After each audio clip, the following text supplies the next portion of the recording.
మానవలోకానికి స్వాగతం. మానవలోకానికి స్వాగతం. మాలోకానికి స్వాగతం. మంచి పుస్తకం ఒక స్నేహితుడు. 20 సంవత్సరాలు పూర్తి చేసుకున్న సందర్భంలో మంచి పుస్తకం ఏప్రిల్ 27, 2024న ఒక పెద్ద ఉత్సవాన్ని జరుపుకున్నారు. ఈ ఉత్సవంలో అనేక మంది పుస్తక ప్రియులు, మంచి పుస్తకం ప్రియులు వచ్చి వారి అభిప్రాయాలను పంచుకున్నారు.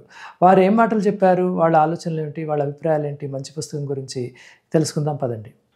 సురేంద్ర, 20 సంవత్సరాలు మంచి పుస్తకం అనుభవంలో మీ అనుబంధాన్ని చెప్తాం.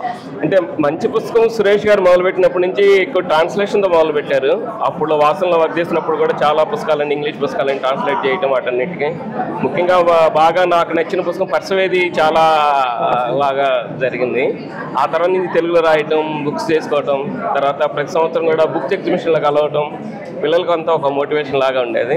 అంటే ప్రస్తుత యుగంలో తెలుగు పుస్తకాలు చదవటం అనేది చాలా తగ్గిపోతూ ఉంది. వాటిలో మళ్ళీ పునరుజ్జీవం చేయడం చాలా ఇంపార్టెంట్. అటువంటి కొంచెం ఇప్పుడు పిల్లలు కొంతవరకు బలవంతం చేసినప్పుడు కూడా కొన్నాళ్ళు చదువుకున్నారు, మళ్ళీ ఇంగ్లీష్కి వెళ్ళారు. మా పిల్లలు కూడా చిన్నప్పుడు అంతా తెలుగు పుస్తకాలు చేసాము, కానీ ఇప్పుడు మళ్ళీ ఇంగ్లీష్కి సేమ్ కన్వర్ట్ అవుతూ ఉన్నారు. కానీ ఎంతసేపు తెలుగు భాషని పెంపొందించడంలో ముఖ్య పాత్ర చేస్తున్నారు. అది చాలా ఇంపార్టెంట్. చాలా